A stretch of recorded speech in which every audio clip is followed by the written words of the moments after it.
Acquisition de congés payés pendant un arrêt maladie, de nouvelles règles s'appliquent.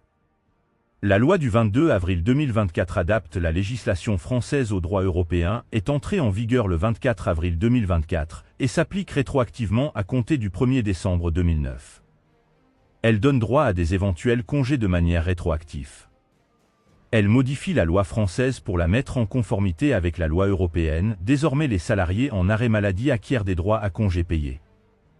La mesure concerne toutes les périodes d'absence pour maladie ou accident, qu'ils soient ou non d'origine professionnelle.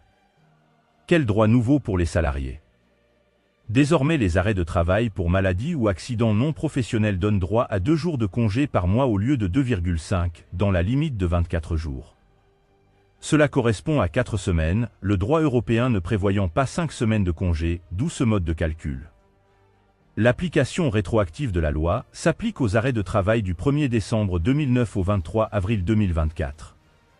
Ces droits à jours de congés supplémentaires s'ajoutent aux jours déjà acquis cette année. Cependant, le cumul des jours de congés déjà acquis et des congés supplémentaires est plafonné à 24 jours. Les salariés restés en poste chez Bombardier puis Alstom disposent d'un délai d'action de 2 ans pour demander au Conseil de prud'homme l'obtention des jours de congés acquis du 1er décembre 2009 au 23 avril 2024. Le syndicat Sud aidera ses adhérents. Nous avons des conseillers qui monteront vos dossiers et vous représenteront au tribunal sans que vous ne versez un seul euro.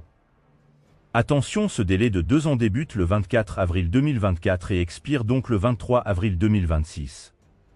La loi ne prévoit pas de délai pour les salariés qui ont changé d'entreprise. Ces salariés peuvent ainsi agir dans le délai de 3 ans à compter de la rupture de leur contrat de travail. Reprise d'un salarié, l'information des droits est à la charge de la direction qui doit fournir aux salariés le nombre de jours de congés acquis et la date jusqu'à laquelle les congés peuvent être pris. La date de l'information constitue le début de la période de report des congés de 15 mois pour les salariés qui n'ont pas pu prendre tous leurs congés pendant la période de prise des congés du fait de maladie ou accident.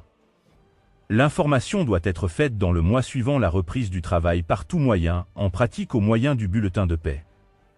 L'obligation d'information s'impose quelle que soit la durée de l'arrêt de travail et même s'il n'a pas de conséquences sur les droits à congés payés.